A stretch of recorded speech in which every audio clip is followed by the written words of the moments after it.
So, Doom Patrol delivered Doom Patrol. So that was the title, as Jane received a mysterious message from Mr. Nobody that she had to find Doom Patrol. Isn't this show called Doom Patrol? Aren't they the Doom Patrol? Well, it appears before they were Doom Patrol, there was another Doom Patrol.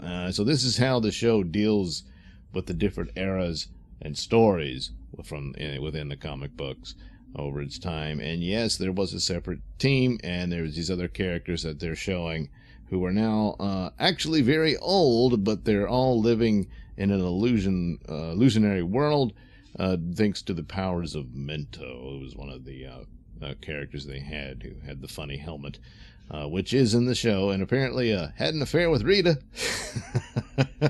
We get a few flashback scenes of Rita in her days, and trying to find work back in Hollywood, and even willing to get on that casting couch with the Harvey Weinstein of his day, Sidney Bloom. And well, when she gets upset and feels bad, she turns into a giant blob. So yeah, Sidney had a heart attack. And I suppose they could have cast her in the blob. But this was just a great episode. This Doom Patrol has far surpassed the Titans, and this is the show that is really just arrived. I just did a interview with Gary Buechler of Nerdrotic, on the Nerdrotic channel on YouTube. And that'll be on my Mr. Nailsin Show podcast on Radio Misfits this Wednesday. But we did talk about this show, and I hadn't seen it yet. And he said, "Oh, well, look for this and that." And boy, he was not wrong. It really is a great episode. There's a cameo from a previous character. You just gotta see it. I can't get into it with... Oh, man. And so, yes, they explore. They go to a school that appears to be the Xavier School for Gifted Students, but it's all an illusion, of course, because Mento. And two other members of the previous Doom Patrol, and they faced off against Mr. Nobody at some earlier time, and they lost big. And he left them in this mentally broken state. And all that's left is one of the members, who's a mysterious man who appears to be of a young age, but perhaps we don't know what his powers are, and we'll probably get more evidence of that. He did mention he was in the military, and Larry Traynor seemed to recognize him, but couldn't quite place him, so, a few clues there. And the school ends up becoming a house of horrors for our heroes as they have to face off their fears, thanks to the actions of Mr. Mento as he's going into his dark place because he still harbors bad feelings concerning Rita and their affair, which ended badly when he read her mind, which probably shouldn't have done that. But it all handles out really well, and it's actually, when you think about these superhero shows and can they have the budget, and they got to be expensive to do, and then there are some special effects here. It's not like it was done cheap, but on the same thing, it's done within a set, and they take the shots, and there's lighting and all that, but the performances are very, very strong, and there's presence and gravitas to the characters, and it works. And there's lots of lessons to learn about this sort of thing when you're tackling these types of shows for a TV series, and even in film. So plenty of stuff there for fans of the series, of the comic book series, and certainly, of course, they're going full on Grant Morrison here. So I'm suspecting things with Niles Calder are gonna go that way. So I won't. I think I already did spoil it in the previous one, but if you're new, I won't spoil it here. But still, as things go, they've got the soap opera elements there, that's standard with superhero stories, especially a team superhero story. And but it's rolling right along. and all the elements here of the surrealism, which is the background or the foundation of the show. And like I keep comparing it to the surrealism of Legion, and I was saying Legion did it better.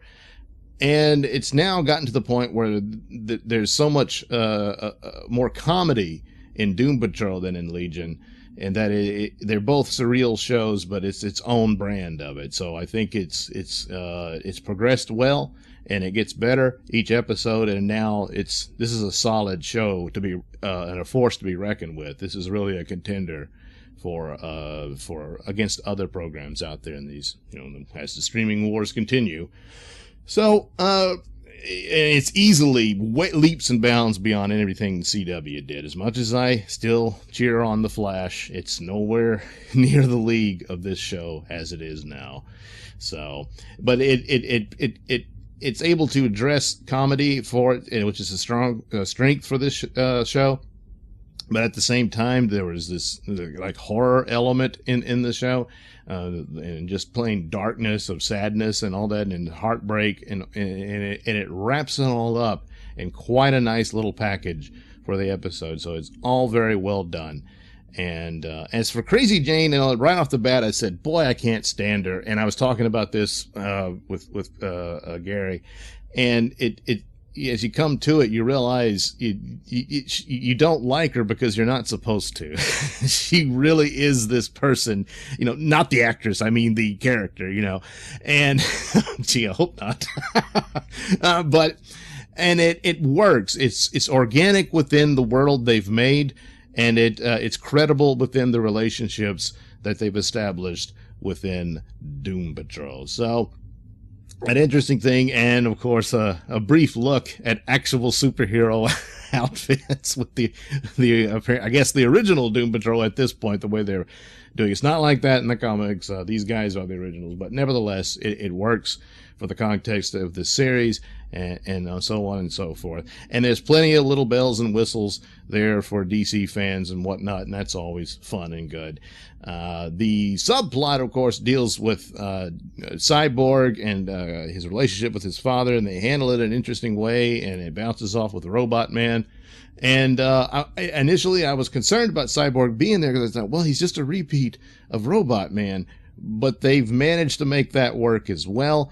And oddly enough, by more times than not, putting them together, and it works out great. Again, another credible relationship taking place there, and so there we go. And there's plenty of little clues about what may or may not be coming next time, and well, we'll have to wait and see. But again, no, can't recommend you plunk down the money unless you are a hardcore DC fan, and you're probably already checking this out. Otherwise, I'm sure this will be available on Blu-ray. Titans is, and so you can wait for that. And I do recommend you check it out, because it's a good show in and of its own, in its own right, even if you never bothered with Doom Patrol. It's the X-Men, only funnier and way, way weirder. So, Doom Patrol. 5 stars, of course. I really enjoyed it.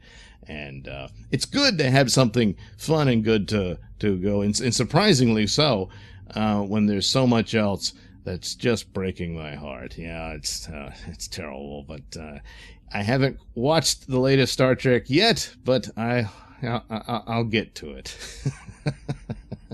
All right, thanks for watching and listening. Say, why not like and subscribe? Sure you can. You sure can. Look, some people already have, and for those who have, thank you. I really appreciate it. It warms my heart. No, really, it does. And say, you know what? While you're here, why not check out that link description below? That'll take you to my many stores that have plenty of goodies for you. It also has a link to my podcast, The Mr Nailsin Show. New episodes every Wednesday and Saturday. That's right. This one, of course, coming up Wednesday, we'll have the interview with Nerdrotic's Gary Buechler. And eventually I'll get back to my audio plays. Chapters of superhero parodies and parodies of science fiction. Oh, what fun we'll have. Yes. All right, bye-bye. Hello, Dad. I'm gonna need some money. I've suffered an injury, and I'm gonna need some more rectal reconstruction surgery. I promise this will be the last time, Dad. Well, damn it, this isn't the bathhouse. Meanwhile, in the city of the future.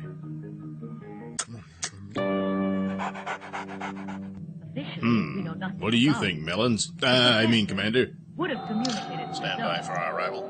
Hey, man, you know what's in outer space? I don't know what. Gas. Stupid.